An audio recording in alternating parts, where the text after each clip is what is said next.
Bienvenidas todas las personas que están en línea siguiendo la página de Instar y las entrevistas de la serie Estratos. Mi nombre es Gretel Domenech y hoy tenemos la gran oportunidad de conversar con el escritor Rafael Vilches Proença. Bienvenido, Rafael, y muchas gracias por acceder a esta conversación aquí en Estratos. Gracias a ustedes. Pues va a ser un gusto poder hablar sobre toda su trayectoria de vida literaria, disidente en Cuba. Y Rafael Vilches Proença es escritor, poeta y opositor al régimen cubano. Nació en 1965 en la provincia de Granma, en el oriente de Cuba, y cuenta con una larga obra literaria y también con una larga participación en la disidencia y en la crítica al régimen cubano, lo cual lo ha convertido en objeto de constantes amenazas, persecución, actos de repudio, interrogatorios y vigilancias mientras vivía en Cuba. Es autor de más de una decena de libros, entre los que se encuentran las novelas Ángeles Desamparados en el 2001 y la reconocida Inquisición Roja en el 2019 sobre los campos de trabajo forzados de los 60, conocidos como UMAP, Unidades Militares de Ayuda a la Producción. También es autor de los poemarios El único hombre en el 2005, Café Amargo 2014 y La luna entre nosotros 2019. En el 2020 ganó el premio de narrativa Reinaldo Arenas, convocado por el proyecto Puente a la Vista, con la novela Sálvame si puedes, y recientemente, justo este año, salió de Cuba hacia España. Y bueno, un poco sobre toda esa trayectoria y mucho más vamos a estar conversando en la entrevista de hoy. Rafael, quisiera que comenzáramos por los inicios de su vida. He leído que nació en el oriente del país y que un poco, pues, esta circunstancia de nacer en el campo y en medio de todas las transformaciones que estaban sucediendo en la década de los 60 en Cuba, marcaron su infancia. ¿Qué memorias o qué recuerdos nos pudiera comentar sobre esto? Sí, nací en el 65, 10 de diciembre, Día de los Derechos Humanos. Quizás eso también me marcó un poco. Nací en un lugar llamado el Cerro de las 1009, en una finca de mis abuelos paternos, que, o sea, eran un poco de tierra que le habían dejado después que les confiscaron todas las tierras. Y en 1970 nos sacan de todo ese territorio y nos llevan a vivir a Vado del Yeso, que es una comunidad de edificios, que con los años me percaté que había sido un pueblo cautivo, donde fueron a parar muchísima gente de los alrededores, de la sierra, lugares donde habían apoyado los campesinos al ejército rebelde. Y también fueron allí a parar muchos ingenieros, maestros, pilotos. No sé qué habrían hecho en Santiago de Cuba, La Habana, pero fueron a parar a este lugar. Y desde muy pequeño en la casa y los vecinos se hablaba mucho de Camilo Cienfuegos y de Hugo Matos. O sea, yo conocí la historia de Hugo Matos preso desde muy pequeño. También sufrí la vejación que le hacían a una familia que eran testigos de Jehová. Eso parece que se me fue quedando en el subconsciente y desde muy pequeño quizás yo quise contar esas historias. Por eso quizás después luego salió Inquisición Roja. Mis inicios fueron ahí, precisamente ahí en Vado de Yeso, entre estos edificios. Tenía una tía, lo he contado en otras entrevistas, una tía que me leía libros cuando iba al campo, a la casa de mi abuela materna, donde habían libros. Una cosa que en aquellos años a mí me parecía extraña, pero después dije no, porque muchos amigos que vivían en el campo también vivieron esta circunstancia, que en sus casas habían libros, novelas, libros de poesía, libros de cuentos, literatura infantil. Y mi madre también era una gran contadora de historias. Mi padre, un gran contador de cuentos, de chistes. Y por ahí más o menos viene quizás ese bichito de querer contar las cosas que iban sucediendo a mi alrededor. Lo mismo en la poesía que en la novelística. Rafael, y un poco trazando pues este trayecto, ¿cómo se empieza a vincular ya a la literatura, digamos, más que a la literatura, a los espacios literarios en Cuba, donde comienza pues a encontrar esos espacios o a no encontrarlos para poder aprender el oficio o para poder, digamos, hacer sus novelas, sus poemas? Mira, cuando yo empiezo a escribir, yo tengo entre 14 y 15 años. No sabía ni cómo se hacían los libros, ni cómo se publicaban los libros. No conocía a ningún escritor. De hecho, quise entrar, estaba haciendo el pre. Yo lo que hice fue un politécnico por acercarme a mi casa, porque la secundaria había sido demasiado horrible, horrorosa. Lo cuento en Ángeles Desamparados. Cuento esa experiencia de lo que fue para mí las becas, campos de concentración para niños y adolescentes y jóvenes. Y comienzo a escribir poesías, quizás pensando también que estaba escribiendo canciones o algo así. Alguna bibliotecaria en este Politécnico que quedaba en el pueblo donde vivía, ahí mismo en Bado del Yeso, estuvo haciendo un taller literario al que yo quise entrar, pero no me permitieron entrar porque no escribía poesía comprometida. Yo siempre me he preguntado, poesía comprometida a los 14, 15 años, qué sé yo, ¿de qué me están hablando? Yo escribía poemas de amor, como siempre los he escrito, lo que pasa es que mi poesía de amor está combinada o ligada al tema social, al tema del país, a la libertad. Y me fui formando solo hasta que bueno, también cuando estuve en el ejército, también yo pasé el ejército en la base, en la frontera, con la base naval ahí. Y habían dos trovadores conmigo. Uno era de Río Cauto y otro de alguna zona de Colombia, de Las Tunas, Otaño y Núñez. Y con ellos yo compartía, o sea, mis poemas, ellos sus canciones. También habían libros ahí en esa pequeña unidad en la que pasé el ejército.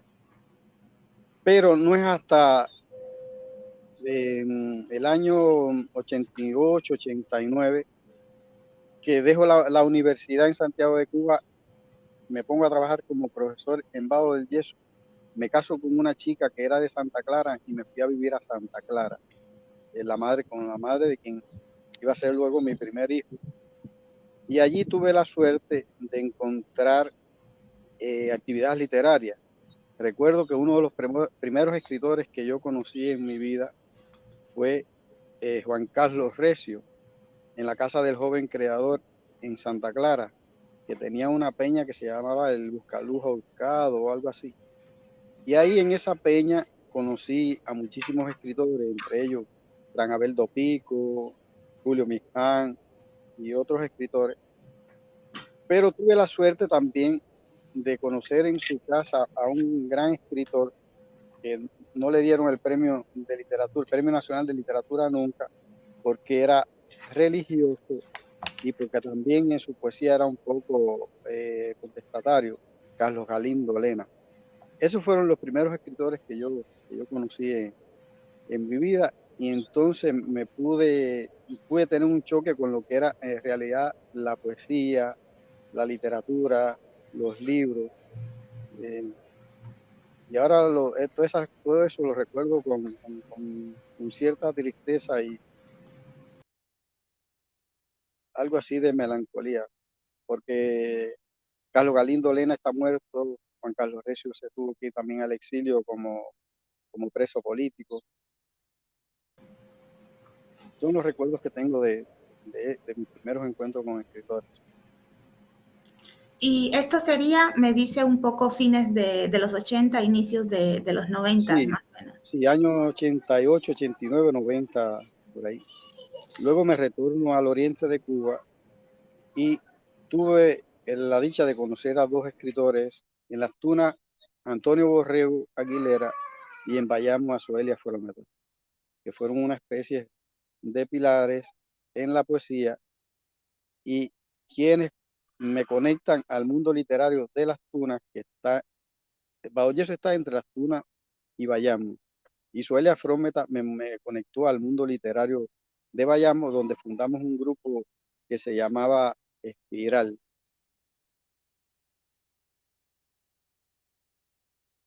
Rafael, y justo de este movimiento, porque casi siempre prestamos más atención a estos movimientos de escritores, de revistas en La Habana, y no se conoce mucho pues todo lo que está sucediendo también muchas veces en el oriente, en el centro de Cuba. A partir de estos encuentros que me vas comentando, ¿cómo van? Porque también he estado leyendo que formaron algunas revistas, que intentaron hacer algunos números de revistas. ¿Cómo se va dando, digamos, el movimiento de estos amigos, escritores y de estas intenciones de hacer más allá de conocerse, también hacer revistas, medios? Sí, este encuentro con escritores de Las Tunas y de Bayamo fue muy rico, porque en ese momento, que era a principios de los 90, en estas dos ciudades, los escritores, los teatristas, los pintores, los trovadores, eran como una especie de manada única, que, donde tú podías oír todos los criterios por dónde iba lo mismo el país en la literatura, que en la sociedad, que en lo político. Y eso fue muy importante. Conocer a un Guillermo Vidal, que era un, una especie de disidente de Cristo en las Tunas, y a Soelia Frometa en Bayamo, fundar este grupo, luego fundar una revista que se llamaba A Contraluz, que la única censura que tenía era la censura que podía hacer el consejo editorial con respecto a la calidad de la obra que nos estaban entregando y que vamos a publicar, no con lo que, con su intención de lo que podía decir uno, solo la calidad. Una revista que cada vez que salía un número, el director de cultura y algún que otro testaferro nos iban encima, porque nadie nos podía controlar. Una revista que llegó a sacar como 7, 8 números hasta que yo me fui a vivir a Holguín, que fue donde en realidad comenzó mi etapa dura con la disidencia, con la oposición, con amigos que ya tenían quizás un criterio político mucho más centrado, concentrado, como pueden haber sido Luis Felipe Rojas, que ahora vive en Estados Unidos, y es un poeta, un narrador, un periodista súper importante para mi generación, aunque él era unos años más joven que nosotros. Yo soy del 65 y él es del 71, por ahí, si la memoria no me falla. Y Michael Hernández Miranda, otro escritor y periodista súper importante, casado con Marta María Montejo, con quien también vivió una experiencia súper interesante en Bayamo, porque ella tenía un programa de la radio que comenzaba a las 12 de la noche y se llamaba Encuentro o algo así, y terminaba a la 1 de la mañana. Y ella, sabiendo de que yo tenía una novela que se llamaba Ángeles Desamparados, que aún no se había publicado, o sea que eso fue antes del 2001, porque la novela se llega a publicar por razones que desconozco en 2001, pero enseguida desapareció porque la recogieron. Y me invita a este programa donde yo leo ella me dijo, lee lo que tú quieras, y yo leo 3 capítulos de la novela, y salimos de la radio casi a las 2 de la mañana porque muchos oyentes comenzaron a llamar, porque la novela era de la beca, yo contaba cosas muy duras, muy terribles, y todos los que habían pasado por beca se creían ver en estos personajes. Después, bueno, nos volvemos a encontrar en Holguín, y ahí quizás comienza este bregar con, con la disidencia, con ver en realidad lo que estaba pasando alrededor del pueblo y de todos nosotros. Y allí Michael Hernández Miranda y Felipe Rojas y el padre Olvier Hernández, eh, que ahora vive aquí en España, Hernández Carbonell, fundamos una revista que se llamó Bifronte, que solo logramos sacar dos ejemplares, porque dos números, porque el tercero lo secuestró la seguridad de Estado. La primera vez que me llevaron a una oficina de la seguridad de Estado fue por culpa de esta revista, cosa de la que me siento muy orgulloso, donde quisieron comprarme el, el agente de la seguridad del Estado, que en realidad no fue en la oficina de la seguridad de Estado, fue en la oficina del director provincial de Casas de Cultura de Holguín, Orlando Arzuaga, donde yo era el especialista de literatura, metodólogo provincial de literatura en Holguín, y lo había sido también en Granma. Y en la oficina del director me estaba esperando un agente de la seguridad que decía llamarse Adrián, y ahí me pidió que yo trabajara con ellos, que por favor, que no era para ellos, sino trabajar con ellos. O sea, me estaba ofreciendo, además de mi salario como especialista en literatura, un salario como agente de ellos. Y por supuesto le dije, es la primera vez que voy a decirle que no a alguien, pero lo voy a hacer con gusto. Él nunca entendió cómo yo estaba desechando, porque de verdad que estaba en una situación bastante complicada, porque estaba naciendo en ese momento en mi tercer hijo, que estaba en el hospital, y no entendía cómo tú estás desechando esto si tienes tres hijos a los que tienes que mantener y el salario no te da, por vergüenza, por honestidad, por cosas que ninguno de ellos va a entender nunca. Y ahí quizás ahí fue donde arrancó mi vida, porque como opositor y como disidente, porque Holguín tiene una cosa, tiene una cantidad de escritores con los que yo me reunía que tienen un pensamiento político muy eh, afianzado, honesto, como puede ser Gabriel Pérez, por mencionar uno de tantos. Y otros que no puedo mencionar ahora, porque siempre trabajaron con su honestidad desde la sombra.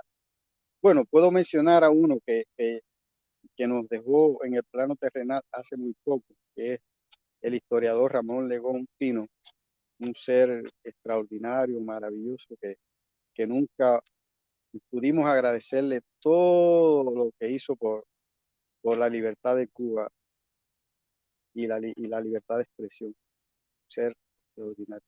Pero como Ramón Legón, Holguín está lleno de intelectuales así, que trabajan desde la sombra, porque allí el que ha vivido la dictadura cubana sabe que no es tan sencillo dar la cara, poner el pecho y el cuerpo.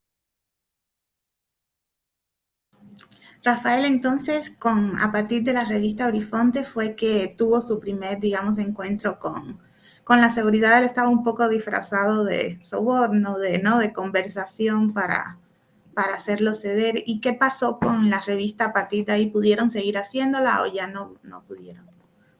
No, logramos sacar, como te dije, dos números, porque era una revista que publicaba a escritores, era una revista de arte y literatura, o sea, se movía por todos los campos del arte y la literatura, y solo logramos sacar los dos primeros números, porque el tercer número, el diseñador le entregó el disco donde estaba ya la revista para imprimir a la seguridad de Estado, y nunca pudimos recuperar ese tercer número y ya no pudimos volver a sacar, porque nos fuimos encima con todo. Era una revista que se preparaba en Holguín y se imprimía en alguna parte de La Habana, que nunca quisimos saber. Los que iban a imprimir la revista, que generalmente era Luis Felipe Rojas, los que nos quedábamos en Holguín, nunca quisimos saber dónde se imprimía ni cómo nos llegaba la revista de papel, porque era una revista que se repartía por todo el país en papel, en físico. Sí, a partir de ahí sí se nos. Pero bueno, para mí siempre fue un orgullo poderme ir a la cama con toda la conciencia del mundo y poder mirar a mis hijos y que mis hijos estuvieran orgullosos de mí, independientemente que algunos amigos huyeran de nosotros, eh, familiares que no pensaran como uno, que todavía siguen creyendo que eso es la maravilla del mundo. Para mí fue siempre muy honesto irme a la cama y poder dormir a piernas sueltas sabiendo que estaba siendo honesto, sobre todo y primero conmigo mismo y después con el resto de los seres humanos, y que mis hijos me pudieran mirar a los ojos y yo mirarlos a ellos con toda la honestidad del mundo. Rafael, y me imagino que a partir de este momento, pues nos decías que tú formabas parte de la sesión de cultura. Entonces, a partir de este momento, me imagino que también empezaste a tener o tal vez tuviste problemas en la parte institucional de la literatura en el oriente de Cuba. Sí, empezó un control. Yo participaba en muchísimos eventos literarios y conocí a casi todos los escritores del país y se me fueron cerrando muchas puertas. De hecho, casi todos mis libros publicados en Cuba, para poder publicar, tuve que ganar algún premio para que se publicaran. Logré publicar en Cuba 6 libros, 4 de ellos fueron premios nacionales, y un séptimo libro que lo publicó un amigo en La Habana, que ahora está viviendo aquí en España, en Manuel Castel, Lunaciones, en una editorial independiente que tenía, Letra Abierta. Y hasta ahí llegó mi incursión en la literatura impresa en Cuba, porque en 2013 o 2014 en Santa Clara, Capiro retiró un libro mío que ya estaba aprobado, que se llama, que aún está inédito, un libro de poesía. Y a partir de ahí sí se me hizo muy difícil, independientemente que trabajé, después me fui de cultura, trabajé en el cine, ahí en Holguín, trabajé en la UNIA, de donde me votaron como trabajador y como miembro de la UNIA. Llegué a ser miembro de la UNIA como un mes y me echaron sin haberme presentado casi a los demás miembros. Dicen que me vetaron, de lo cual me alegro muchísimo hoy. Y Rafael, que, bueno, dos cosas. En la editorial Capiro, en Santa Clara, ¿le dieron alguna explicación de por qué retiraban su libro? No, ninguna. O sea, yo me entero por un amigo que participó en la reunión, eh, que me contó toda la historia, cómo había sido la historia para poder sacar mi libro del consejo editorial. Supuestamente no era por tema político. El amigo este, cuando empezó la reunión con Saily Pérez, Saily Pérez, que ahora vive en Estados Unidos, que era la directora de Capiro, le dijo, no, ¿para qué vamos a hacer una reunión si todos los que estamos aquí sabemos que el libro que se va a sacar, hicieron la reunión para sacar un libro, el libro que se va a sacar es el libro de Rafael Vilches Proenza, ¿para qué nos vamos a meter 3 horas ahí? Y se metieron 3 horas analizando libro por libro, por supuesto, dejaron mi libro para último, y fue el que sacaron del consejo editorial, y entonces para entrar dos libros más. Y entonces nadie dice, pero ¿cómo es esto? No, no, no es por problemas políticos, es que hay demasiados libros de poesía y solo habían 2 libros de poesía, el mío y el de otro poeta de y nunca eh, ninguna, no, esta directora nunca se sentó conmigo.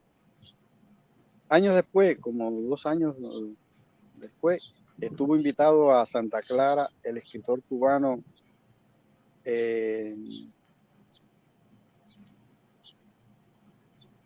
Carlos Pintado, que vive en los Estados Unidos, uno de los poetas más importantes cubanos viviendo en el exilio.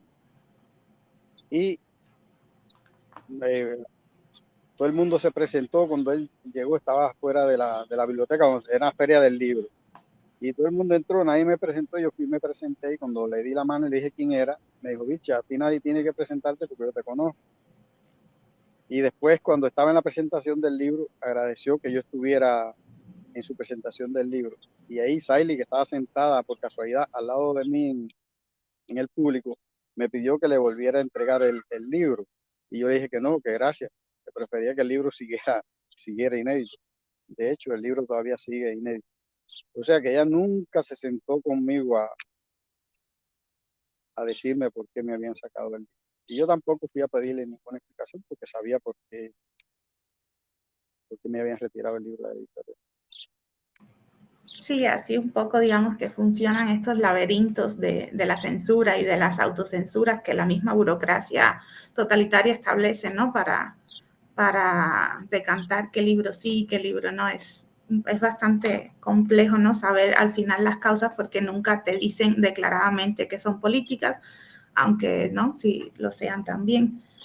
Que Y no en la el, juzgo porque sé cómo funciona eso, yo sé cómo funciona eso y el que trabaja en Cuba en cualquier institución sabe que se debe a y no puede hacer otra cosa si quiere conservar su trabajo, su dinero y poder llevar comida a casa. exacto, sí. Y en el caso de la UNIAC, Rafael, que nos decías ahora mismo que te habían vetado, ¿cómo fue este proceso? En qué sede de la UNIAC fue? ¿En Santa Clara o en Holguín? No, fue en Holguín, o sea, yo independientemente que trabajaba en la UNEA, cuando pasaba algún amigo por la ciudad, fuera disidente o lo que fuera, siempre iban a verme allí y yo, eh, por supuesto, los atendía. Eh, o sea, hasta no hace mucho yo decía, pero estaba buscando, o sea, yo era un disidente abiertamente opuesto al régimen, pero resulta que unos días antes que me pasara lo que me pasó en la unidad de Holguín, por Holguín habían pasado Luis Felipe Rojas, que vivía entonces en San Germán, y los dos hermanos Lobaina de Baracoa, y yo los entré a la unidad a que vieran una exposición que había y nos hicimos una foto con un cuadro de Freddy Hace, un pintor holguinero. Por supuesto, se armó la que se armó. También unos días antes, Luis Felipe había estado en la UNEA cubriendo una presentación de un escritor de San Germán y fui yo quien también lo llevé. Y, ese debe haber sido el detonante porque días después me llaman a la dirección de ahí de la unidad para decir que yo me quedaba sin contrato, que no sé qué, y entonces algunos de los directivos de la unidad dijeron, pero ¿cómo Vilche se va a quedar sin contrato si Vilche lleva trabajando aquí con nosotros como 2 años? ¿Cuál es el? Y entonces empezaron a poner pretextos, no me pudieron sacar. Y 2 días después se aparece a mi oficina, yo atendía en la UNEAC el departamento de atención a los artistas, era el que atendía a los artistas y escritores de la Unión Holguín, y se me apareció en la oficina un agente de la seguridad, se me mandó a parar de la máquina, se sentó en mi máquina, revisó toda, toda la información que había en mi computadora, en la computadora de ida del trabajo, y en una memoria que yo tenía. Y entre las cosas que después alguien me dijo, que alguien que pudo ver el expediente que me hicieron, decía que se me retiraba del, del trabajo y de mi membresía como miembro de la unidad porque yo me comunicaba con Zoe Valdés, porque yo tenía una carpeta en mi memoria donde guardaba eh, todos los correos que yo recibía de amigos y una de las amigas con la que yo me escribía era con Zoelia Frometa Machado, que vivía en México, que fue quien fundó el grupo literario Espiral en Bayamo, y mi amiga de por siempre. Y yo siempre la llamaba Zoe. Y entonces yo en ese momento, o sea, yo sí conocía a Zoe Valdés porque fue una de las escritoras que siempre seguí desde muy joven. Eh, Quise leerme Sangre Azul cuando salió y cuando fui a comprarla ya la habían retirado de la librería en Bayamo. Esa también es otra historia. Y decían que yo me comunicaba con Zoe Valdés y le daba información de los hoteles en Cuba y no sé, como si yo estuviera trabajando en hoteles y supiera cómo funciona la hotelería en Cuba. Cosas así tan estúpidas y que las cuentas y nadie te las va a creer, pero gracias a Dios hubo personas, amigos que tuvieron acceso al expediente ese que me hicieron que no sé si comenzó el expediente ahí o comenzó en Bayamo, pero ese fue uno de los criterios que emitió supuestamente el agente de la seguridad de Estado, que me mandaron a la oficina a revisar todo lo que yo tenía en la máquina del trabajo.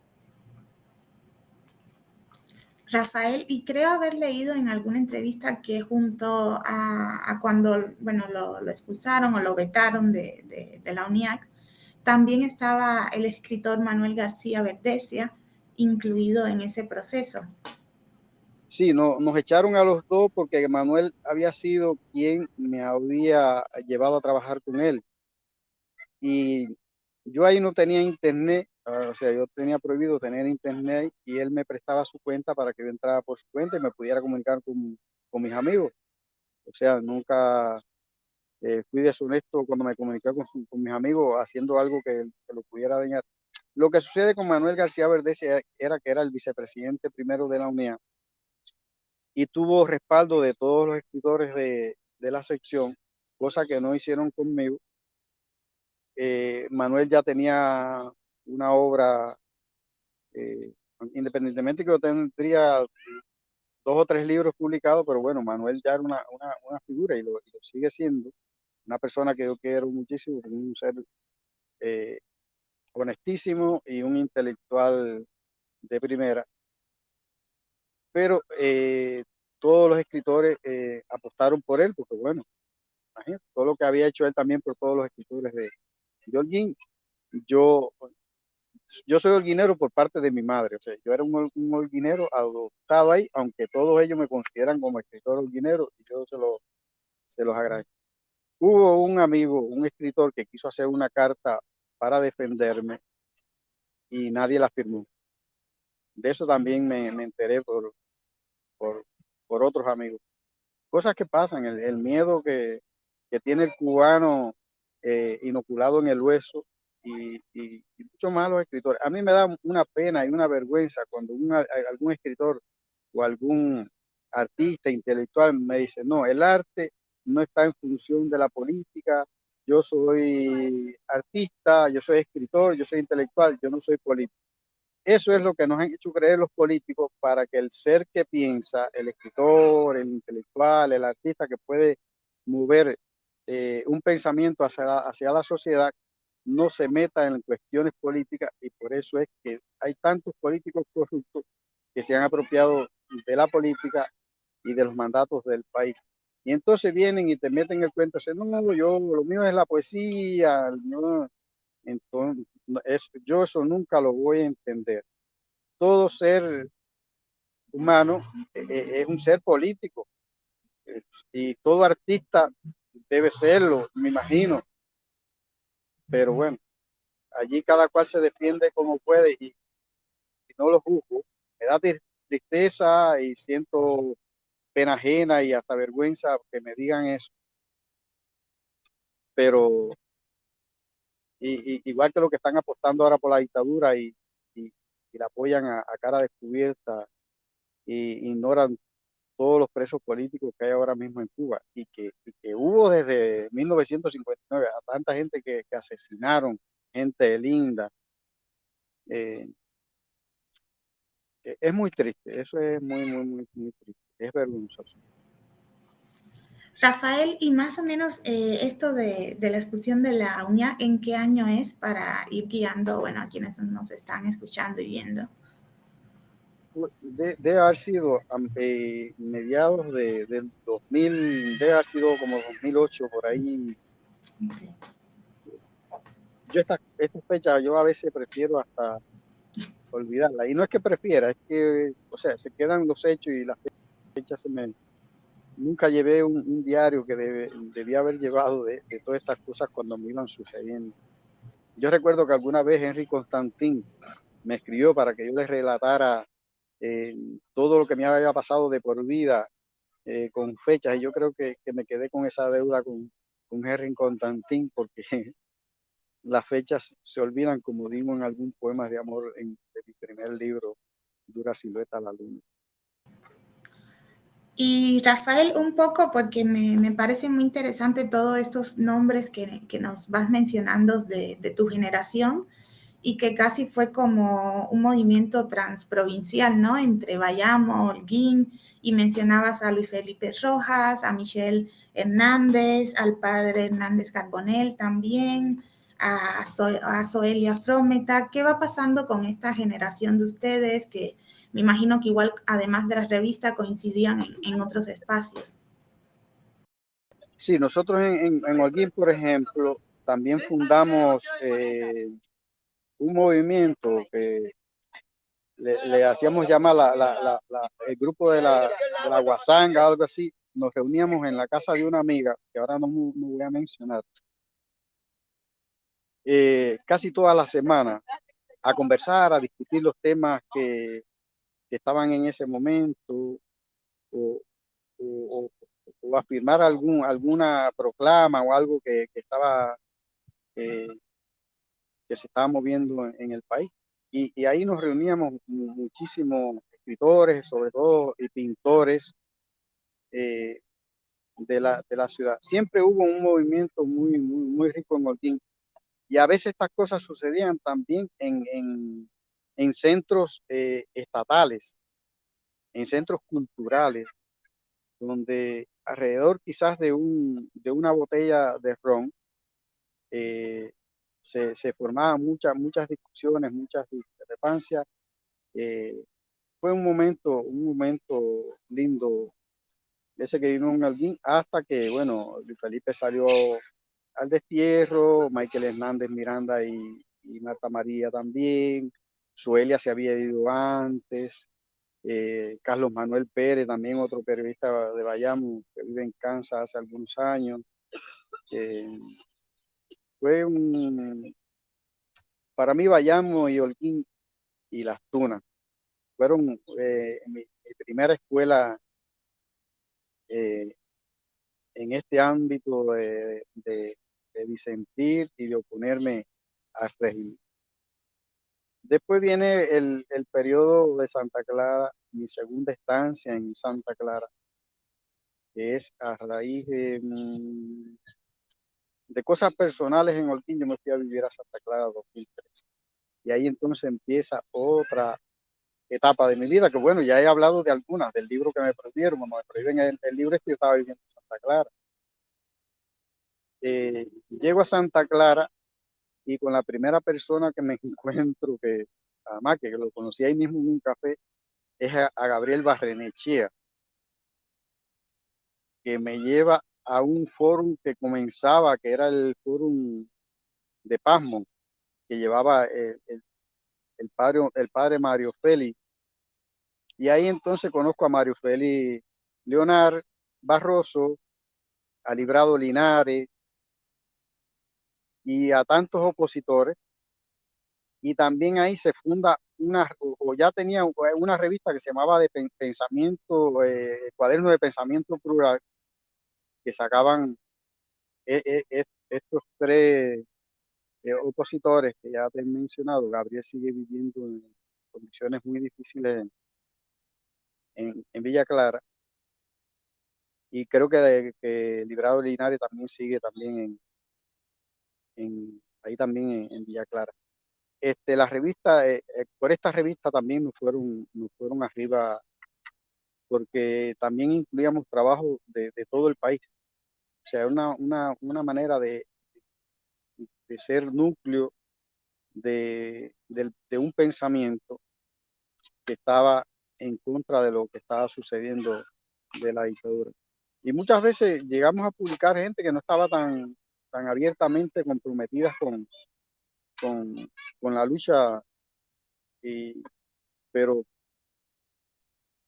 gente honesta, gente que sabe, que aún vive allí, y muchas veces publicaron con seudónimos nosotros para protegerlos, pero también nos fueron encima y desapareció, igual que algunos periódicos que se sacaban eh, ahí en Santa Clara. También estuvo el padre Félix Ben, que ahora está también por aquí, por, por España. Santa Clara también fue un espacio de aprendizaje y de saber a la fiera que te enfrentaba, porque allí fueron muchos más crueles y duros conmigo en Holguín. Lo que hacían era citarnos a una oficina, por supuesto sin citación alguna, y claro, venían sus amenazas cuando estaba sentado allí, por ejemplo, que te ponían, casi todos nos pasó lo mismo, que te ponían una pistola en la mesa, como que se la sacan porque les molesta y te la ponen ahí delante y empiezan a hacerte amenazas a veces veladas y a veces frontales. Después que cierra la revista Cuaderno de Pensamiento Plural, me voy a trabajar con Coco Fariña en su revista y su periódico, que también fue una etapa bastante dura, porque empezaron entonces los secuestros en la calle, o tener que dormir una noche entera en algún lugar, en alguna parada, para poder estar en la casa del Coco, para irnos a La Habana a revisar los correos en alguna embajada y que no me detuvieran saliendo del lugar en el que estaba alquilado. Fueron momentos duros, porque eran momentos en que el dinero que yo ganaba en cualquiera de estas revistas era para pagar el alquiler. El alquiler costaba casi lo mismo que cobraba por hacer, o sea, era un trabajo más bien de conciencia, de vergüenza. Aquí a mí nadie me puede decir que alguna vez alguien me pagó por pensar como pienso, por las cosas que dije, por las cosas que hice. El dinero que recibía era por los trabajos que hacía, por algún poema que publicaba en algún lugar, algún artículo. Y era un dinero para sobrevivir más bien que para darme algún lujo. Rafael, y un poco, bueno, ya en Santa Clara veo que te vas vinculando a estos movimientos y nombres muy importantes de la oposición en Cuba, como Librado Linares, que fundó el Frente Democrático, el Movimiento Cubano de Reflexión, que fue uno de los prisioneros de la Primavera Negra, y Coco Fariñas, y ya pues empiezas a tener estos roces o estos encontronazos, ¿no? Digamos, con la seguridad del Estado, con las instituciones, etcétera, represivas.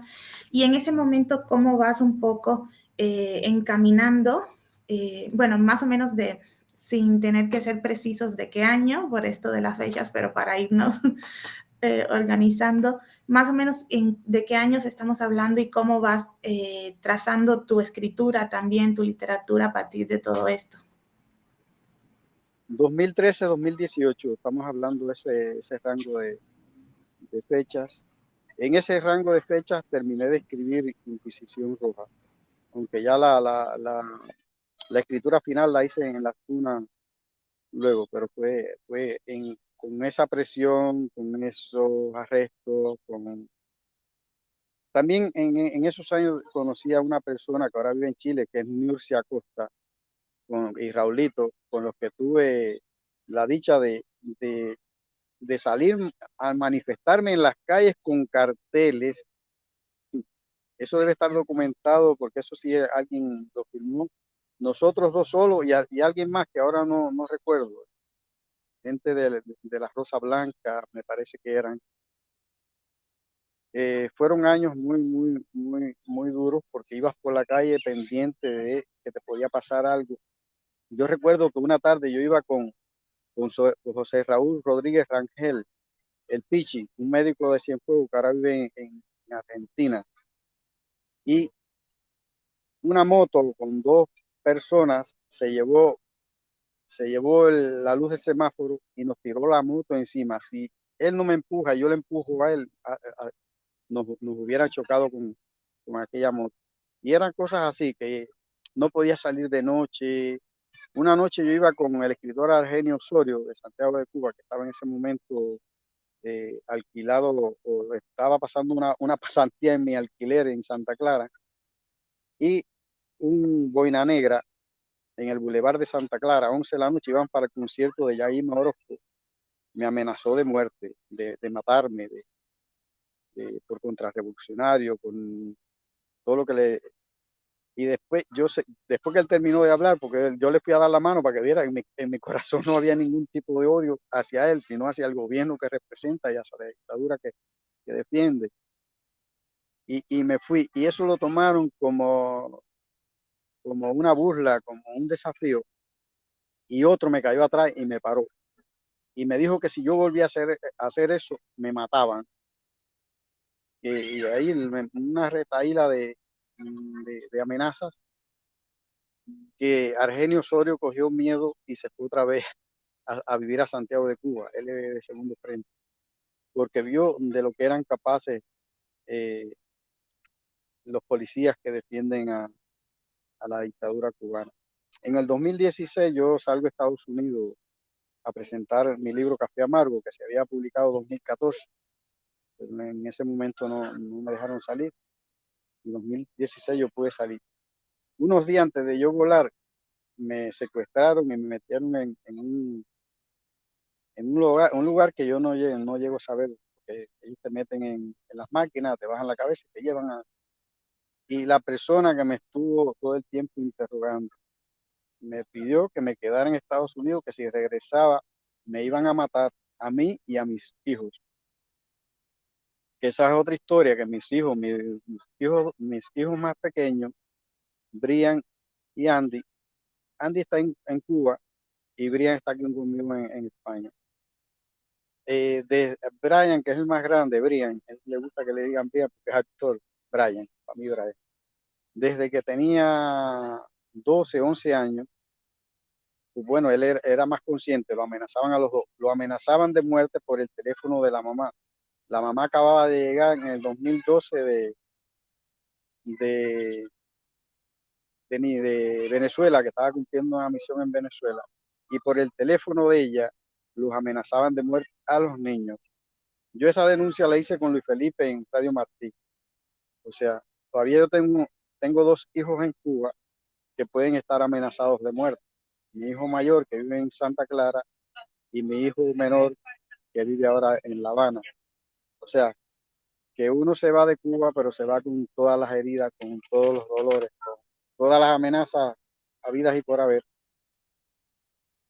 Pero mi vergüenza no me da como para quedarme callado y no saber que tengo que seguir levantando la voz por todos los presos que están en las cárceles, los presos políticos, por Luis Manuel Otero Alcántara, por Osorbo, por María Cristina Garrido, que además es mi amiga personal, por Ferrer, que también es mi amigo, y por todos los presos políticos, por todos, aunque nunca le haya dado la mano a alguno, nunca ya le haya mirado la cara, por todo eso que salieron el 11 de julio, que tuvieron la vergüenza. Yo siento vergüenza de que el 11 de julio no me cogieran en la calle, me cogió en la casa y no pude salir, de no saber lo que estaba pasando. Eso es como un dolor que guardo en el pecho. Y no sé si te contesté, o sea, Sí, sí, uno sí, se... sí. Sí, sí, Sí, estábamos, justo le preguntaba por las fechas y sí, muy bien, esto me decía que es aproximadamente entre el 2013, ¿no? El 2018, y creo que en el sí, 2019 es que se publica Inquisición Roja, ¿no? La novela. sí, sí, sí, Y sí sí, me gustaría preguntarle cómo, porque sí es, creo que es una, bueno, llama la atención, es una novela muy llamativa por el tema que trata de la UMAP, y creo que hay muy pocas novelas que se hayan escrito en Cuba sobre el tema, ¿no? De la SUMAP, el tema del trabajo forzado, de los campos de trabajo, de la represión, etcétera. Y me llama la atención, o quisiera preguntarle, creo que surge la pregunta de cómo se acerca usted a este mundo, qué lo hace querer narrar esta situación a través de la ficción, y si conocía a alguien que estuvo ahí o qué testimonios va recopilando, cómo se da este proceso de hacer Inquisición Roja. sí. Es una novela que yo comienzo a escribir en Bayamo cuando yo era presidente de la Asociación Hermanos Ahí en Granma. Una novela que comencé a escribir en la casa de visita de la UJC en Bayamo, porque yo traigo esta inquietud desde que era niño. Te decía en algún momento que desde muy pequeño en mi casa se hablaba, y en la casa y en el barrio, porque parece que algunas personas habían estado en la UMA y se hablaba de Camilo, de Ubermatos, de la UMA. Fue algo que yo siempre me inquietó porque lo oí hablar desde muy pequeño. Y los testigos de Jehová. Yo veía aquellos muchachos que hoy por hoy son mis amigos y la mayoría viven fuera de Cuba, y que la cabeza de los testigos de Jehová en Bajo el Yeso era una mujer. Eh, y eso siempre eh, yo tuve cierta inquietud, o sea, algo que se fue quedando ahí. Y cuando me mudó a Holguín, en el barrio, en la callecita donde yo vivía, ahí vivían los ancianos eh, de los testigos de Jehová, al lado de la casa. Algunos de ellos trabajaban en Betel, en La Habana, y a ellos les encantaba conversar conmigo y con la familia de la madre de mis hijos. Y nos pasábamos tardes o noches parados en la calle conversando. Ellos nos pasaban mucho material de revistas, libros que trataban sobre el tema. Muchas de estas revistas o libros venían los campos de concentración de casi todos los países que tuvieron campos de concentración. Y a mí me llamaba mucho la atención de que no tocaran el tema Cuba, el tema UMAC. Y en unos anuarios que hacen ellos. Y este muchacho que trabajaba en Betel, en La Habana, me decía, sí, está hecho, pero el gobierno no nos los permite publicar. Y entonces ellos como que habían hecho un pacto de no sé de qué tipo, los testigos de Jehová con el gobierno, independientemente que siempre han sido eh, quizá la oveja negra en la religión dentro de la dictadura. Y también en mi periodo anterior a Santa Clara, porque yo viví en Santa Clara a finales de los 80 y mediados de los 90. Nunca dejé de ir a Santa Clara porque, bueno, mi hijo mayor es de allí. Habían algunos familiares de, de mi suegro, el abuelo de mi hijo, que también eran testigos de Jehová. O sea, fue una cosa que estuvo ahí y fue tomando cuerpo. Lo empecé a escribir de una manera en Bayamo, fue tomando cuerpo en Holguín, pero cuando me voy a Santa Clara y empiezo a reunirme con la gente de Coco Fariña, con él habían algunos que habían pasado lo más, como el nene. Ahora no recuerdo el apellido del nene, ni siquiera sé si estará vivo. Y el nene me dio varias entrevistas que fui a hacer con algún amigo, que la documentamos. No sé si entre las cosas que pude perder, que me borraron de los discos que a veces me cogían encima cuando me secuestraban, que me los quitaban junto con la lacto y se la llevaban y me metían ahora en algún lugar eh, haciéndome preguntas o amenazándome, y luego se aparecían y después los discos se echaban a perder, ya no funcionaban. No sé si ahí se me, se me perdió la entrevista que le hice al nene, la entrevista que le hice al Coco. También le hice entrevistas a que no pude grabar porque tampoco podían dar información, pero en las cosas que ellos creían que no me decían a testigos de Jehová. Muchas veces fui a Camajuaní a entrevistar a, a un disidente eh, homosexual para ver cómo había sido la estancia de los gays en la OMA, pero no sé, siempre me lo desaparecían. Parece que se enteraban y nunca, o si estaba en la casa, nunca me habría. Entrevisté a mucha gente que unas que no puedo mencionar sus nombres porque todavía viven en alguna zona del Escambray y, y tienen miedo por las cosas que pudieron haberme contado. En Estados Unidos también, yo tuve la suerte que la novela también me la revisara mi amigo Feli Luis Viera, que tiene quizá la primera novela escrita sobre la UMA, Un ciervo herido. Y Aidolidia Darias, que también tiene libros sobre la guerra civil del Escambray y toda esa zona, y mi amiga Idolidia eh, también. O sea, fue un proceso de investigación bastante duro. Y bueno, también está la historia ficcionada, la historia que va moviendo la novela, porque bueno, yo jugué con datos históricos, pero bueno, es una novela de ficción, porque yo quise meter a todos los presos de la UMA en un solo campamento, o sea, dar el dato de un solo campamento. Y la novela era mucho más larga, lo que pasa es que en el proceso de ir revisando y ir quitando, no podía convertirla en un panfleto.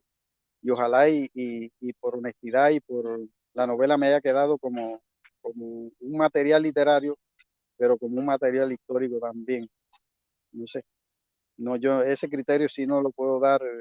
Muchos de los lectores que he tenido, eh, es una novela que puedo agradecer la crítica que ha tenido, ha sido una crítica favorable, y lectores que me han dicho cosas muy lindas personales, que no las han escrito, pero me las han dicho. Ayer mismo me encontraba en el Retiro, en la Feria del Libro, con Maida Anias, una escritora de Las Tunas, que me decía cosas muy lindas, lindas y tristes, cuando se leyó la novela. Fue algo que, no sé, yo no me propuse escribir nunca una novela histórica, y sacando cuentas, todas mis novelas han sido de temas históricos, porque Ángeles Desamparados toca la beca, Inquisición Roja toca la Humá, el Escambray y los pueblos cautivos. Sálvame si puede se desarrolla en un pueblo cautivo.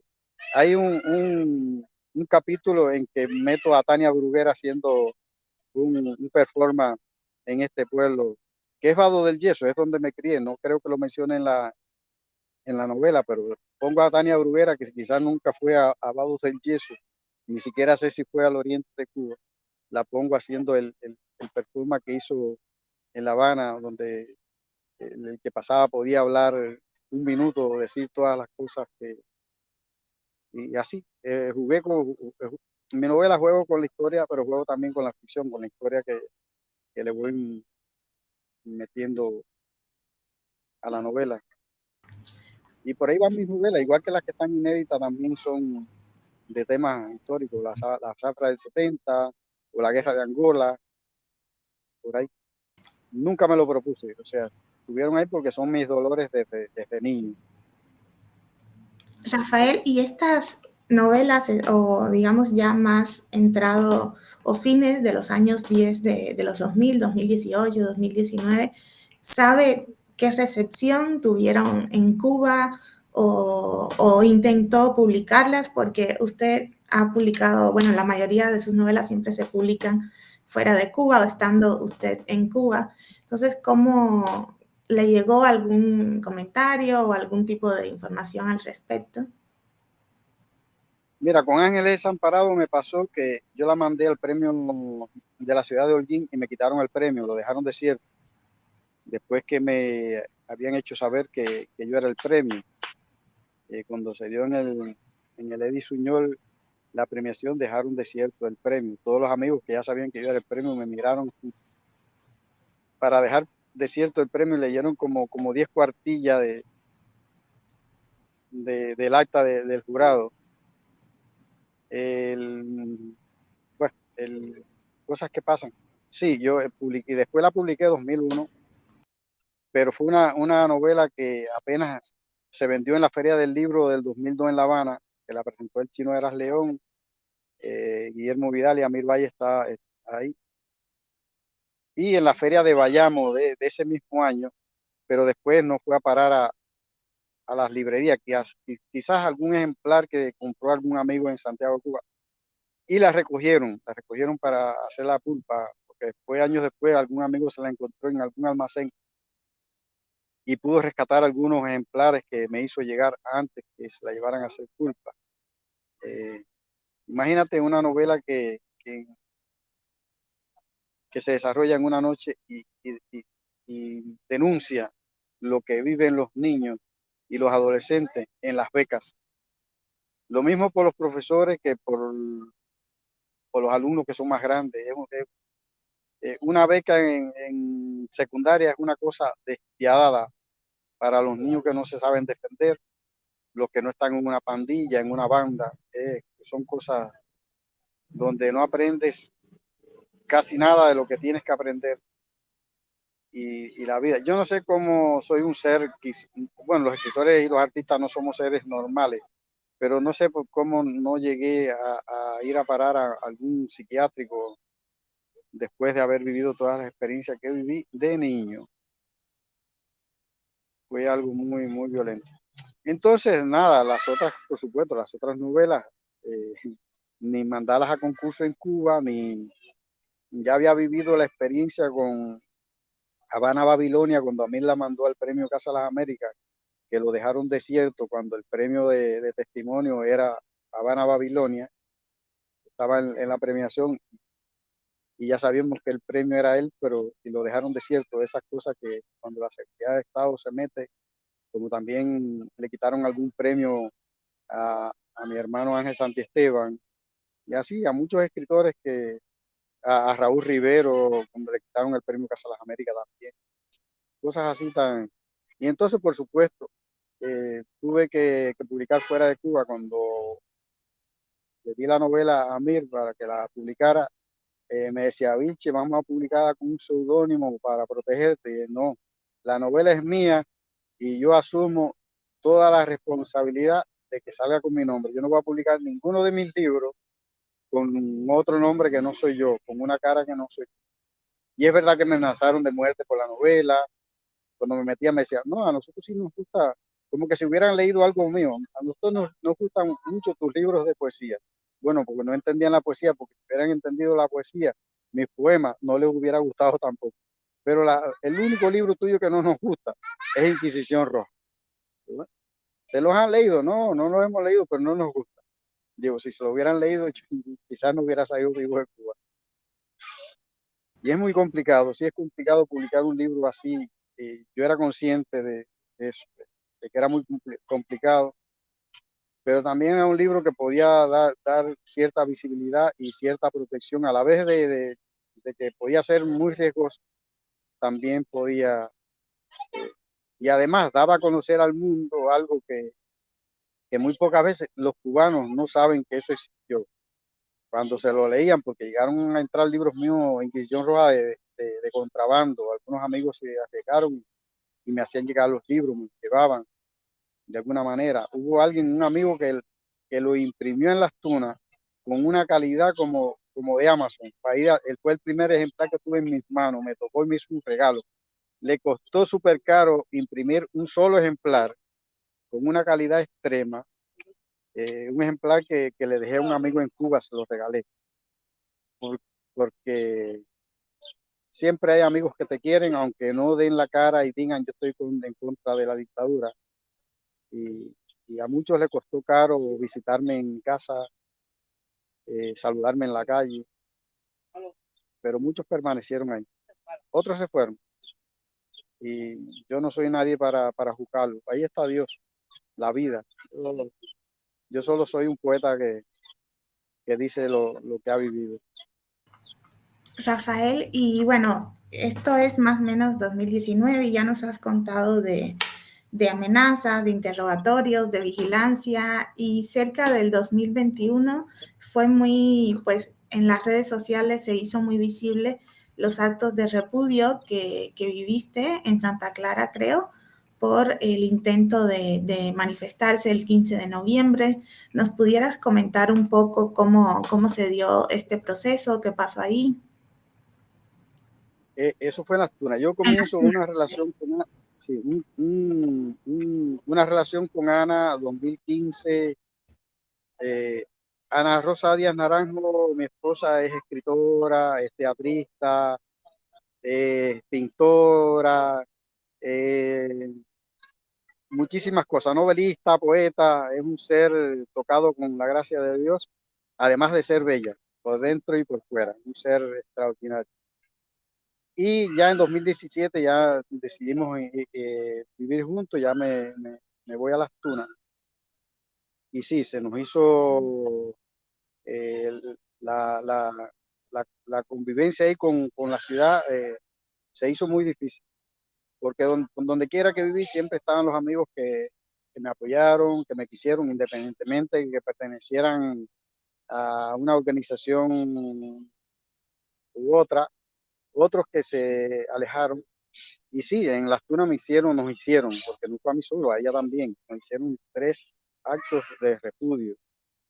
El primer acto de repudio que nos hicieron, hubo hasta un trovador que se prestó para ir a cantar al lado, al lado de la casa. Yo, el vecino que tenía al lado de la casa, se llama Rafael, eh, a él le pagaban para que me vigilaran. Le dieron hasta un visitaxi que él se pasaba el día entero pasándole paño al visitaxi, no tiraba viaje para ningún lugar. Trabajaba en cultura, le pagaban supuestamente por cultura. eh, y desde su casa nos hicieron el acto de repudio. Por supuesto, el que ha vivido un acto de repudio saben que es una de las cosas más terribles que le puede suceder a una persona. Un poco gente que además no eran vecinos nuestros los que estaban allí, eran gente casi todos con pullover rojo, una cosa con el mismo letrero, con una cosa tan... Pero gracias a Dios, Ana es un ser de un valor que, que- que nadie es capaz de calcular, y lo vivió conmigo. eh, Pudimos grabar audio. eh, Era una turba. eh, la brigada de respuesta rápida era la que teníamos ahí frente a la casa, y después nos hicieron 2 actos de repudio más. Supuestamente no era contra nosotros, pero hablaban de los escritores vendidos al imperio, como si a mí me pagara alguien.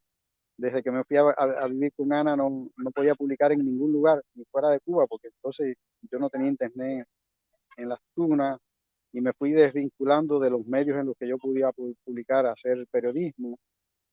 Eh, Fue algo bastante eh, terrible. Por eso yo admiro a tanta gente que, que pudieron soportar actos de repudio mucho más grandes. Con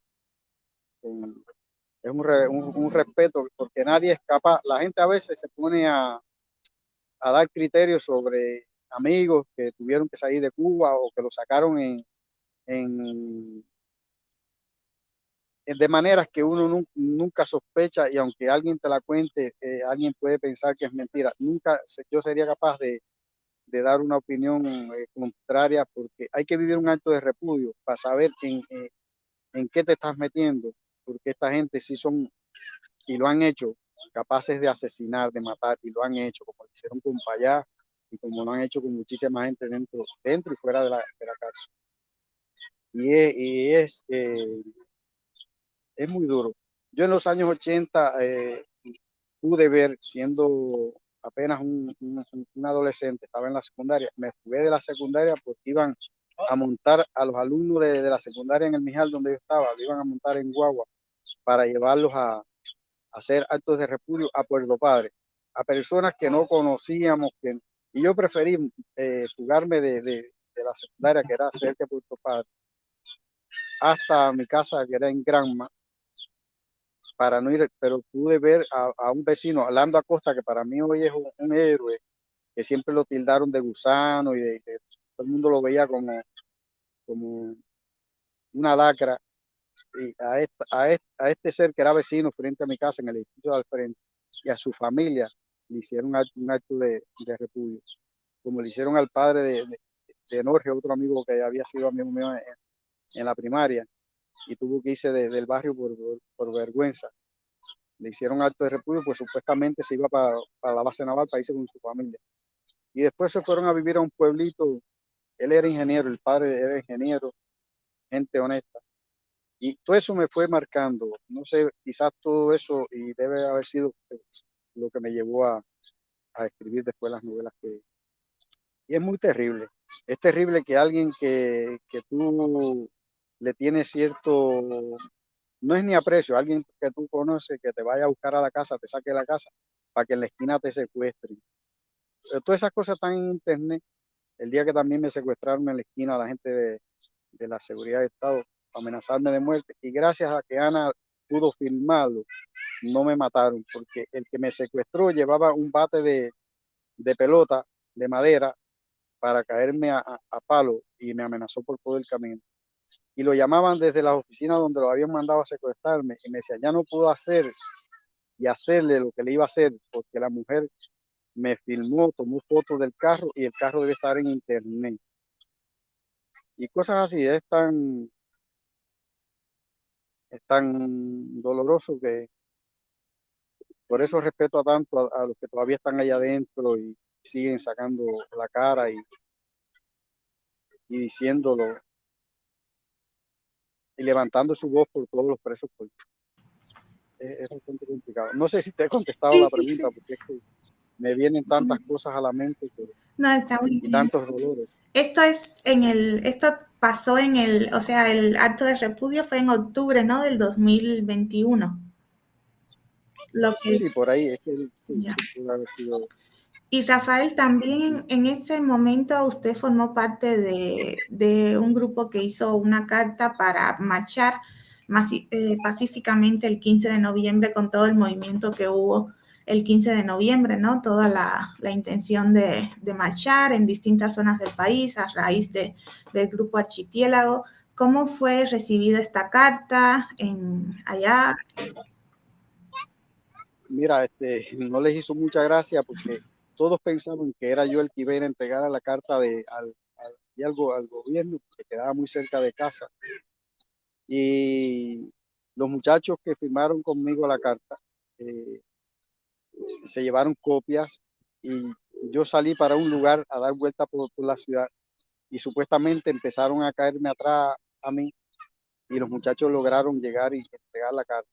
Por supuesto, fueron a mi casa algún día la Brigada de Respuesta Rápida, ahí pude saber quién es, porque dentro de la Brigada de Respuesta Rápida había también hasta un teatrista, un humorista que yo le tenía cierto aprecio, un vecino, alguien que conocía de hacía muchos años, de cuando yo venía de Boyeso a Las Tunas a reunirme con los escritores, con los artistas de Las Tunas, a hacer amenazas veladas, a conversar para que no marchara, porque no sé qué, porque podían, yo podía salir afectado, porque me podían confundir en la marcha y por ahí muchísimas cosas. Todo fue amenazas veladas. eh, Ahora no recuerdo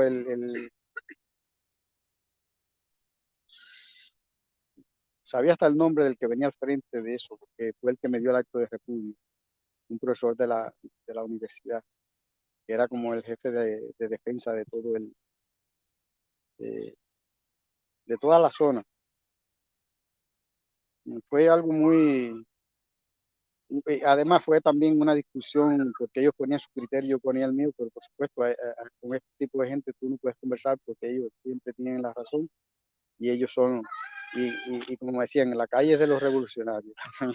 O sea, yo no podía salir a manifestarme porque la calle no era mía, la calle era de ellos. Eh, en las Tunas también pasó otra cosa, que en las Tunas, o sea hay muchos disidentes, muchos opositores, pero tengo la experiencia que los tres opositores que visitaron mi casa, que son Adrián Góngora, eh, Taimí García, y ahora no recuerdo el nombre yo decía el de las maticas, porque era que vendían maticas, y ahora mismo no recuerdo su nombre. Ellos comenzaron a visitar la casa, y luego le armaron alguna componenda y los tres fueron presos. O sea, todo el que se acercaba a mí para tratar de, de, de- de nuclearme o de que ellos siempre le pasó algo. Y estos muchachos, yo creo que Adrián Góngora y la García, los tres todavía están presos, quizás en alguna parte de Altuna. A veces se hace menos visible porque están en el interior. No sé, no, Sí, así es. ¿Y el 15 de noviembre pudieron marchar o ese día hubo también acto de repudio y vigilancia?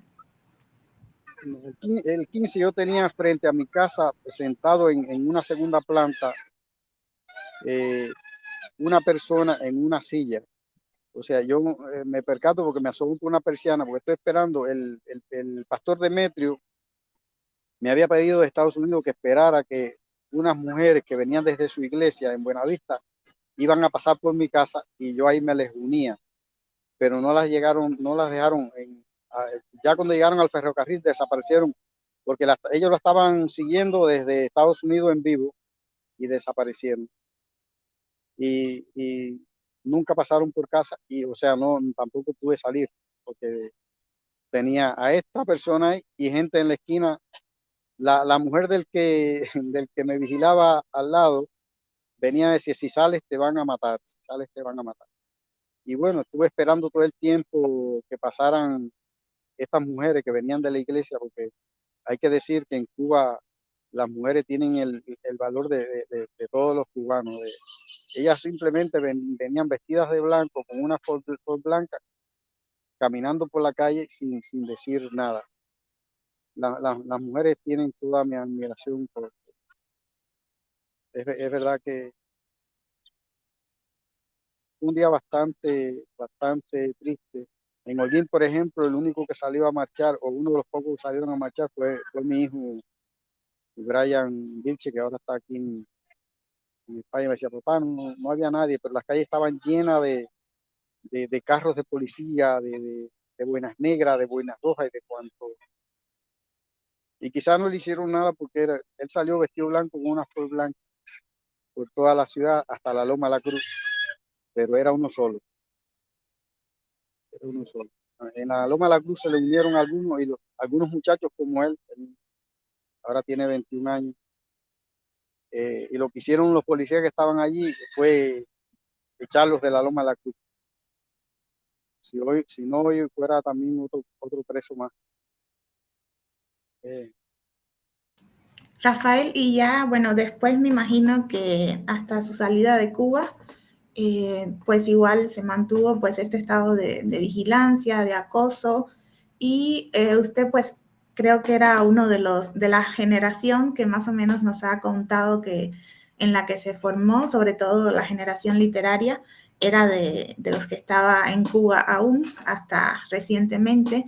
Entonces, más o menos de acuerdo a lo que nos pueda compartir, cómo se va dando este proceso de su decisión de ya de salida de Cuba, o tuvo algún impedimento para salir de Cuba, porque ya en el 2016 lo habían amenazado, ahora recientemente que se exilia hacia España, recibió algún tipo de amenaza o algún tipo de acoso antes de su salida. bueno, yo cada vez que fui secuestrado, porque eran secuestros los que me hacían, siempre fui amenazado de muerte de alguna manera. En mayo de 2022, Ana sale de Cuba con uno de los niños a un evento en México y yo le pedí que por favor que no retornara. Y, y después en octubre vino a parar acá a España porque ella es ciudadana española además. Y bueno, ya era, o sea, eh, permanecer en Cuba o que la familia romper la relación, son cosas que son bastante. Yo no critico a nadie, admiro la gente que hace esto. Conozco de muchos casos que, que la relación de pareja y de familia se rompió por esto mismo. Y me voy, permanezco a veces en Las Tunas, pero casi todo el tiempo lo pasé en La Habana. En La Habana, a este hijo mío que está acá, unos meses antes de salir, una noche en una esquina lo cogieron y le dieron una golpiza y lo amenazaron de que tenía que salir de Cuba porque le iban a matar. Eran gente vestida de civil, pero ¿quién podía amenazarlo de muerte si era un asalto? O sea, no le robaron nada, simplemente por ahí tenemos la foto de, de todos los golpes que le dieron. Eh, En este periodo quizás después de salir a Tuna, amenaza no, pero que supiera que estaba seguido y perseguido o por motos o por alguna persona que veías 15 veces al día por todos los lugares de La Habana Vieja de donde ibas, o sobre todo lo podía notar en La Habana Vieja, por- por- porque, o sea, es muy evidente que te encuentras con una persona en una calle y la vuelves a ver, o en una moto, y dices, pero las casualidades, para mí las casualidades no existen. Y fueron momentos bastante eh, terribles de llamadas que le hacían a mi hijo, ¿no? El último contacto fue ya en el aeropuerto cuando lo eres ahí. Yo salgo a España a presentar mis libros de poesía. Tengo una invitación acá. Ya Ana estaba viviendo aquí en Madrid y salía a presentar mis libros aquí en España, y un libro bilingüe que tengo en Portugal, que todavía no he podido ir a Portugal a presentarlo, que lo tradujo el poeta Manuel Neto dos Santos. Mi último encuentro con ellos fue ya en el aeropuerto. Yo salgo el mismo día 26 de marzo, el día de las elecciones, eh, tarde noche. Ángel Santi Esteban y Camila Costa me fueron a llevar al aeropuerto, eh, para asegurarse que llegara bien. Y cuando ya voy a hacer el último chequeo para pasar, que le doy el pasaporte al de la aduana, no sé cuántos bombillos se encendieron rojos allí y alarmas y no sé qué. El muchacho se dio un susto y me mandó a poner detrás una raya, creo que era roja o amarilla. Ahora mismo el color no es ni importante. Ahí me tuvieron de pies como una hora. Entonces supuestamente apareció el de la seguridad de Estado, un muchacho bastante jovencito, debe haber tenido como no menos de 27 años por ahí. Y el de la aduana, y otro muchacho también de la aduana, bastante joven. Me metieron en una oficina, a interrogarme, a, a preguntarme si yo venía a reunirme acá a España con Junior García, que, que si era amigo de Ferrer, de Berta Soler, de Ángel Moya, de Osorbo, de Alcántara, y, y hacerme creer o sea, que todos los que estaban presos era justo, que, que por favor que le dijera cómo yo me declaraba, si a favor o en contra de la revolución, y por qué estaba en contra, que le dijera por lo menos, que le dijera un motivo. Y por supuesto yo empecé a hablar de los presos políticos, y ahí empezó una discusión porque para ellos supuestamente me decían, pero aquí no hay presos políticos, los presos políticos en Estados Unidos, y entonces la cartilla esa que ellos le han leído mil veces o qué sé yo, y entonces me decían, si aquí existieran presos políticos, ahora mismo Berta Soler y Ángel Moya estuvieran presos, porque a Ferrer no sé qué, o sea, que supuestamente Ferrer, Otero Alcántara, María Cristina Garrido y Osorbo son presos comunes.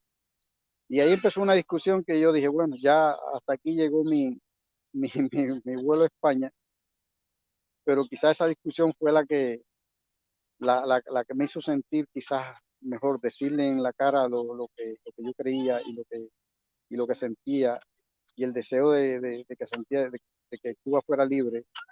Y bueno, ya dije, ya se me chingó el viaje, ya no tengo nada que...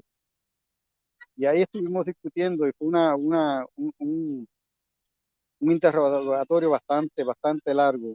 De hecho, cuando salí de ahí, también cuando salí y hice la cola para pasar con la mochila que llevaba, porque había dejado una maleta que ellos dicen, ¿por qué tu maleta pesa 15 libras? Digo, porque llevo libros.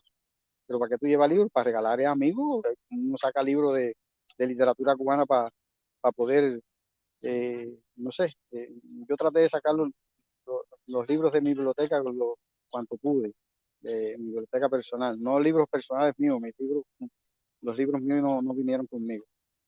Eh, Cuando estoy en la fila para pasar ese chequeo, el que me había interrogado vino y parece que le dijo, le revisan hasta las uñas.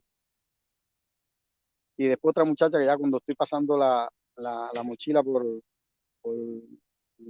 estera esta, le dice, ¿ya sabes cuál es? Y yo los miré a los dos y me reí. La muchacha me sacó de la fila, me cachó. eh, Después otra me llevó conmigo con la mochila y sacó todo lo que tenía. Me pasaron unas cosas por el cuerpo para ver si llevaba algún arma, no sé. Me metieron una cosa en la boca y eh, después de ahí me sacaron, me llevaron para otro lugar público, era público, ahí mismo donde había un aparato de láser o algo así, me pusieron como en 4 o 5 posiciones para escanearme. O sea, parece que tenían miedo que yo llevara algún documento secreto o algo así, alguna denuncia. Eso duró tanto que en mi estancia en el salón de última espera fue tan breve, que casi fue de ahí al avión. Eso fue las últimas amenazas, las cosas así que a veces el cerebro prefiere olvidar o que no recuerda porque ellos son una ametralladora haciéndote preguntas para atrás y para adelante, y un momento bastante triste, engorroso, porque ver que gente tan joven, tan llenos de vida, eh, no sé, no, también debe ser por las prebendas que tienen ellos que no tiene el pueblo, que no ven el sacrificio que está pasando la gente, por lo que está viviendo, no sé.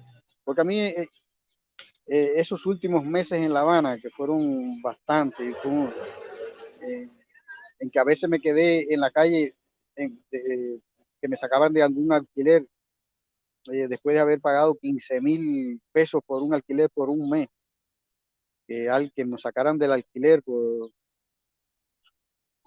sabíamos que era la seguridad que lo había hecho. Yo recuerdo el 21 de septiembre, el cumpleaños de Brian, que estaba conmigo entonces en La Habana. Nos quedamos como a las 2 de la tarde en la calle con todas las cosas en el alquiler, porque nos sacaron del alquiler después de haber pagado 15,000 pesos por un mes. Y gracias a Ángel Santisteban, que enseguida fue a buscarme cuando le llamé y nos llevó para su casa.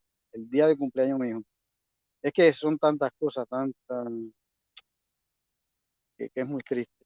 Y te decía, y es mucho más triste ver que gente tan supuestamente sana de cuerpo, no creo que estén sana de, de mente. ¿Cómo un ser humano puede creer en un gobierno que es tan déspota y tan cruel con su gente?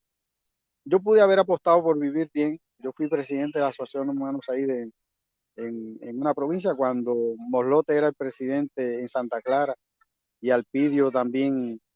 O sea, que pude haber apostado porque me promovieran a, a donde mismo están ahora Alpidio, Morlote, Fernando Rojas, con gente que en algún momento tuve alguna amistad, pero no me dio la gana. No.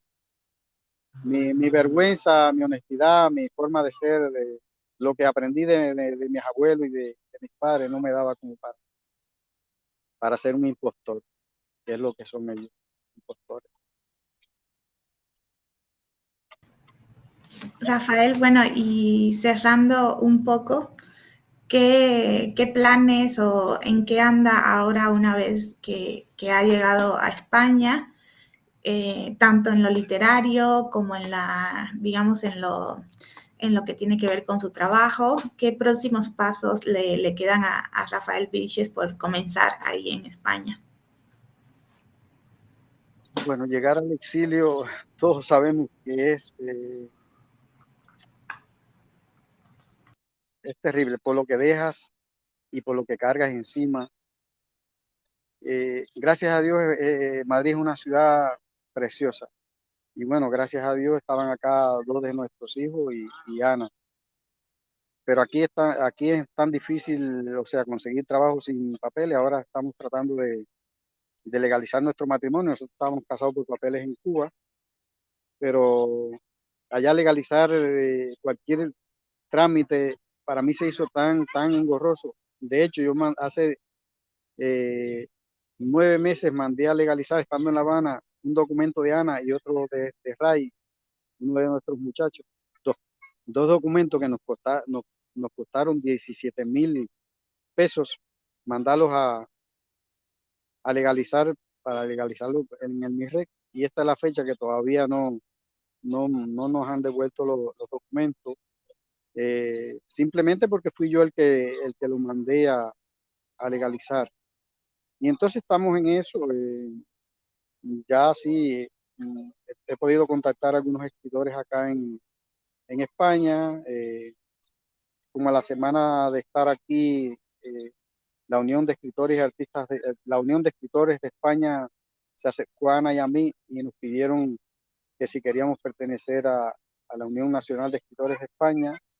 Y por supuesto, o sea, era un honor que tuvieran esa deferencia de pedirnos en el nombre de Mariana Feride.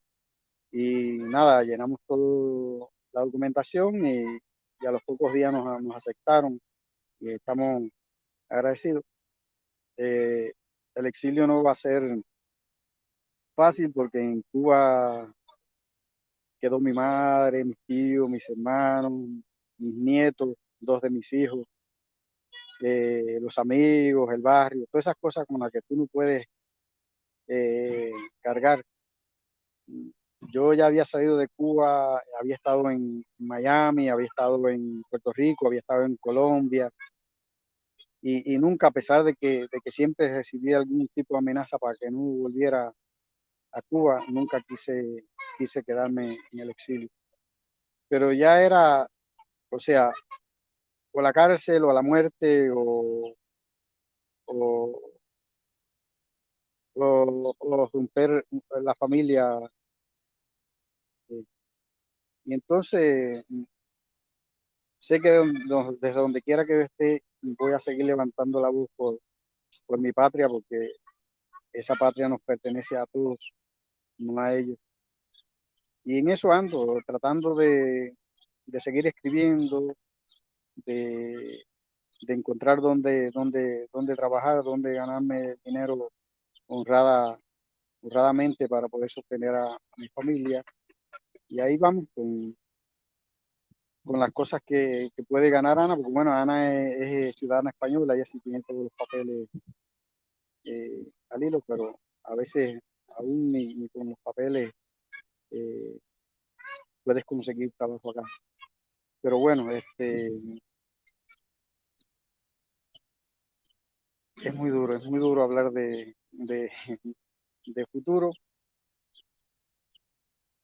pero aquí están todas las oportunidades, deseando de que alguna vez podamos regresar a Cuba, a una Cuba libre, a una Cuba que nos respete por lo que somos, por lo que opinemos, porque todos tengamos derechos, derechos a vivir, derechos a opinar. Eh, lo que más desearía en la vida es poder regresar a Cuba y poder hacer una vida común como cualquier ciudadano y poder tener a la gente que quiero a mi alrededor. Por ahí van las cosas. Tratar de colocar las dos novelas que tengo inéditas, eh, la cantidad de libros de poesía que escribí en Cuba, porque no tenía de otra. Yo desde 2012 o 2013 no podía trabajar en ningún lugar. El último trabajo que tuve fue en Santa Clara, en el Centro del Libro, y me mandaron a echar. Y para mandarme a echar, me citaron en el parque, ni siquiera en una oficina. Mandaron a mi agente, o sea, mi jefe inmediato, que era otro escritor, con toda la vergüenza del mundo, él tuvo que decirme, mira, esto es así, así. Y desde entonces, o sea, vivir del salario de Ana, de lo que ganaba Ana, eh, es muy terrible tener que vivir de los otros y tú no poder aportar nada, solo cariño y lo que el trabajo que puedas hacer en casa a tu familia. Y por ahí van más o menos las cosas. No sé si te respondo esta última pregunta eh, con todos los dolores y las lágrimas que puedo tener en el pecho. Pues sí, claro, Rafael, yo estoy segura que vendrán muchas cosas buenas, muchas oportunidades y mucha literatura por el camino y pues nada, vamos pues viendo, ¿no? Cómo sobrellevar este exilio y cómo seguir pues afrontando lo que venga y esperando y tratando de construir un cambio para Cuba. Muchas gracias por compartirnos toda su vida con tanta honestidad. Muchas gracias por compartirnos todas sus vivencias, sus historias y por ayudar a seguir conformando este archivo oral de tantas experiencias difíciles, ¿no? que se viven en la isla. Muchas gracias de nuevo por dedicarnos su tiempo, recién llegado a España, y espero que vengan muchas cosas buenas para el futuro. Gracias a ustedes. Yo sé que olvidé muchos nombres de gente valiosa que estuvo a mi lado en esa lucha. Pero bueno, todos ellos saben que están en mi corazón, que una cosa que es así, desde a memoria se te puede quedar, igual que muchos hechos atroces que ha cometido la dictadura, pero bueno, gracias a ustedes por tenerme en cuenta y por permitirme alzar mi voz por Cuba y por los presos políticos y por todos los opositores y disidentes que están en Cuba luchando, en Cuba y fuera de Cuba. Esa es otra. eh, Son dos patrias que es una, Cuba y la noche. Así mismo. Pues un saludo y nos vemos pronto. Un saludo y gracias.